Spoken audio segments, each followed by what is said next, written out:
Electrohomoeopathy के अध्ययन के क्रम में आज रोग और रोग निदान वाले चैप्टर में आज हम विशेष रूप से आप गीली खांसी, प्रोडक्टिव कफ या वेट कफ कहिए इसको, या आपको कफ वाली खांसी कहिए, इसके बारे में अध्ययन करेंगे। ये हमारे लंग्स में या रिस्पिरेटरी ऑर्गन में कहाँ पर होता है ना, और फिर कहाँ से इस तरह के कफ प्रोडक्ट होते हैं, बाहर निकलते हैं, है ना, और कौन कौन सी इलेक्ट्रोहोम्योपैथिक औषधियों को देकर इसको हम ठीक कर सकते हैं, इसके बारे में विशेष हम चर्चा करेंगे। तो सबसे पहले हम देखते हैं आखिर आपको प्रोडक्टिव कफ या गीली खांसी होती क्या है। जब हम खांसते हैं या खांसने के क्रम में ज़्यादा कफ निकलता है ना, तो उसको हम गीली खांसी के नाम से जानते हैं, और यह हमारे रिस्पिरेटरी ऑर्गन के कफ को बाहर निकालने में मदद करती है ना। गीली खांसी जो है हमारे आपको रिस्पिरेटरी ऑर्गन के कफ को बाहर निकालने में मदद करती है। इसको अगर कफ निकल रहा है तो आपको डायरेक्टली कोई दवा देकर इसको बंद नहीं करना चाहिए, है ना। आप उसको नॉर्मल ट्रीटमेंट कीजिए, धीरे धीरे धीरे धीरे। एक बैग आप बंद करेंगे तो फिर उसका साइड इफ़ेक्ट होता है ना। ये भी हमारे रिस्पिरेटरी ऑर्गन को आपको कफ निकाल कर उसको मतलब सही एक्टिवेट करती है, सही क्रिया करने में मदद करती है। अब देखते हैं, अब उस कफ में आपको बैक्टीरिया और डेड सेल टिश्यू का भाग रहता है, और अब इसको देखते हैं कि हम इसके सिम्टम क्या आते हैं, लक्षण क्या आते हैं। तो सबसे में आपको छाती में भारीपन होना या छाती में भारीपन महसूस करेंगे। सांस लेने में कठिनाई हो सकती है, लेकिन बहुत कम ऐसा देखने को मिलता है जिसमें आपको प्रोडक्टिव कफ में या गीली खांसी में सांस लेने में ज़्यादा तकलीफ़ नहीं होती है ना।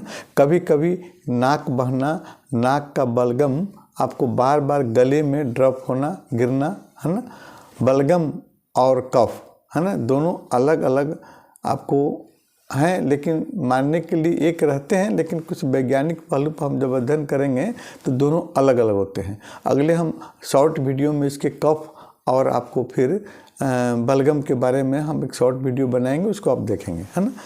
अब देखिए, यहाँ बलगम जो है, बलगम आपको नाक या नोजल कैविटी और साइनस से निकलने वाला एक लिक्विड होता है, तरल पदार्थ होता है, जिसमें प्रोटीन और कुछ और आपको मतलब तरल पदार्थ उसमें मिक्स रहते हैं बलगम में, है ना।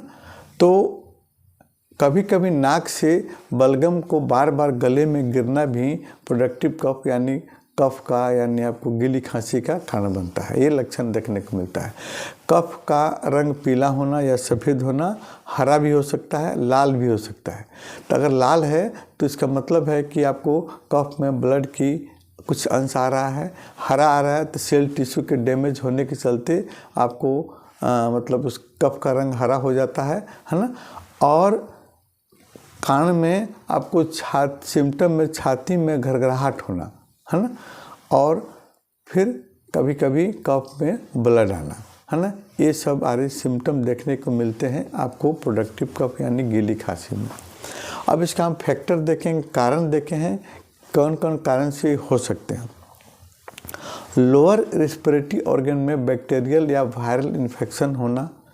तो लोअर मतलब कि रिस्पिरेटरी ऑर्गन में कैसे, पहले तो हमारा अपर रिस्पिरेटरी ऑर्गन आपको इफेक्टेड होगा वायरल और बैक्टीरिया से, और उसका फिर धीरे धीरे आपको लोअर ऑर्गन भी हमारा आपको इफेक्टेड हो जाता है, आपको इन्फेक्शन हो जाता है, और फिर वहाँ से आपको कफ निकलने लगते हैं, है ना। प्रारंभ में सर्दी जुकाम होता है, और लंग्स में आपको सर्दी जुकाम होकर अपर रिस्पिरेटरी ऑर्गन में आपको वायरल और बैक्टीरियल इन्फेक्शन हो जाते हैं, और फिर वो धीरे धीरे लंग्स को भी इफेक्टेड कर लेता है। उसके अलावा निमोनिया, है ना, आपको दम्मा, bronchitis, chronic obstructive pulmonary disease के कारण भी आपको देखने को मिलते हैं। आपको कफ हो जाते हैं, आपको कौन, प्रोडक्टिव कफ, है ना। ये सब सिम्टम, इस सब रोग के कारण हम कारण देख रहे हैं। तो कारण में जैसे आपको निमोनिया, आपको दम्मा, ब्रोंकाइटिस और क्रोनिक ऑब्स्ट्रक्टिव पल्मोनरी डिजीज, है ना, COPD के कारण भी आपको गीली खांसी होती है।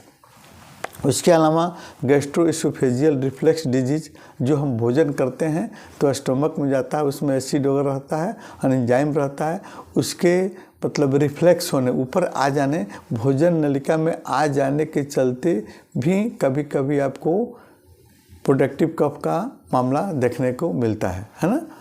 और इसके कारण भी मतलब गीली खांसी हो सकती है, कहने का मतलब ये है ना।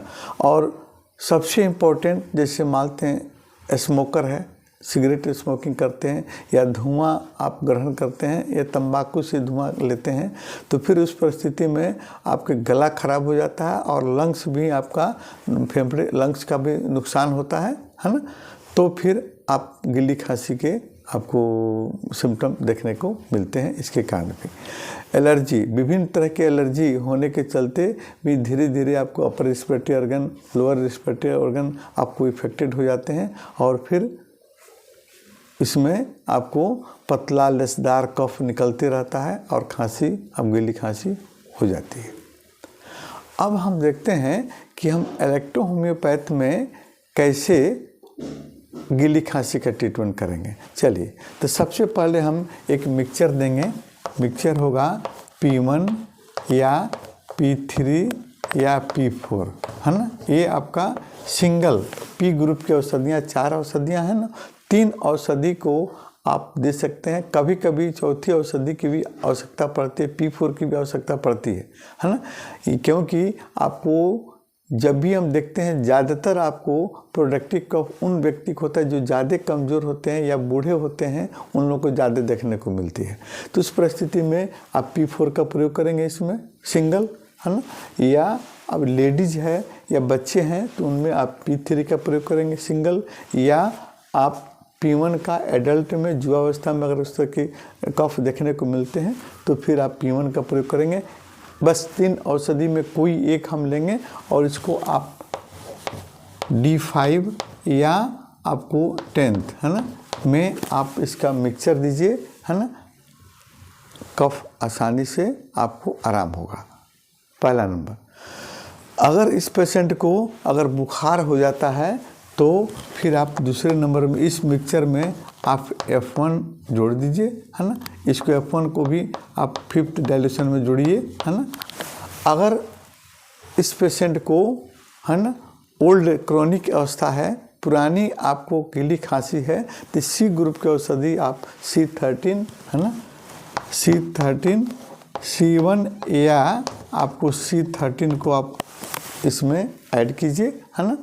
अगर कफ में आपको हरा कफ आ रहा है तो फिर आप C13 या C1 का निश्चित आप प्रयोग करेंगे।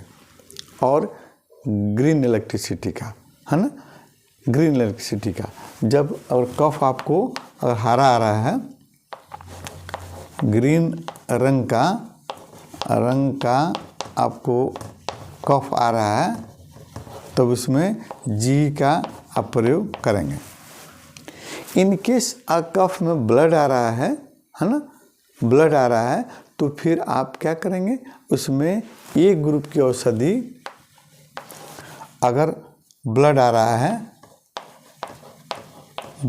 है तो फिर आप A1 को, है ना, A1 को आप 10th में आप प्लस B, है ना, B की 1 ड्रॉप या 2 ड्रॉप आप मिक्सचर में आप डाल दीजिए, है ना। आपका ये फॉर्मुलेशन तैयार हो गया आपको गीली खांसी का। कभी कभी जो है हम लोग इसको हायर पोटेंसी में देने की भी आवश्यकता पड़ती है। जैसे C2 को आप 200, C2 को आप 200 पोटेंसी में दे सकते हैं। C2 को 200 पोटेंसी में आप एक खुराक खिलाइए सप्ताह में, है ना। कभी कभी जो है, जैसे मानते पेशेंट को भूख नहीं लग रही है ना, भूख नहीं लग रही है, पैखाना खुलासा नहीं हो रहा है, तो भूख नहीं लगने क्रम में आप S10 को, डाइजेस्टिव पिल S10 को आप दीजिए, है ना। S10, है ना, S10 की ड्राई पिल्स आप दे सकते हैं। 10 पिल्स आप सुबह शाम खाना खाने के बाद में दीजिए, है ना।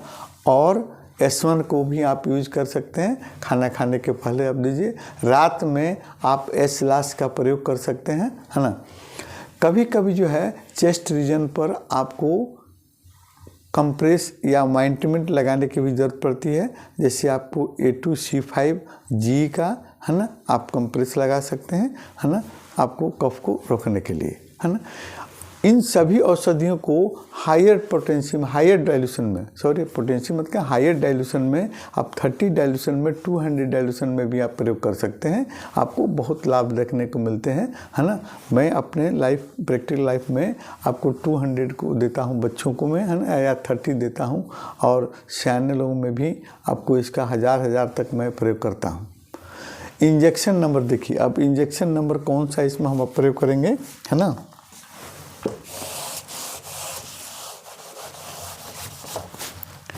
देखिए इंजेक्शन नंबर जो है 6, 7 और 8 का प्रयोग हम लोग कर सकते हैं, आपको बेहिचक, है ना। अब बहुत अच्छी लाभ करती है इंजेक्शन आपको। गीली खांसी वाले पेशेंट को आप सुपाच्य से भोजन दीजिए, है ना, खिचड़ी दीजिए, मूंग की दाल में खिचड़ी दीजिए, या दूध प्रोटीन युक्त खाना, है ना, हरे साग सब्जी का प्रयोग कीजिए। आप ज़्यादा ठंडा फल का प्रयोग नहीं करेंगे, लेकिन फल का प्रयोग हम लोग करते हैं, है ना। और टाइमली भोजन, समय से प्रोटीन, कार्बोहाइड्रेट, विटामिन B12 युक्त भोजन, है ना, आप मतलब पेशेंट को खिलाइए। हाँ, कभी कभी ध्यान में रखना पड़ता है कि इनडाइजेशन नहीं हो, उसको ध्यान में रखते हुए आप ट्रीटमेंट देंगे, आपको गीली खांसी ठीक है। अगले वीडियो में हम आपको अन्य खांसी पर, या आपको अपर लोअर रिस्पेक्टिव ऑर्गन के आपको इन्फेक्शियस डिजीज़ के बारे में हम लोग डिस्कस करेंगे अगले वीडियो में।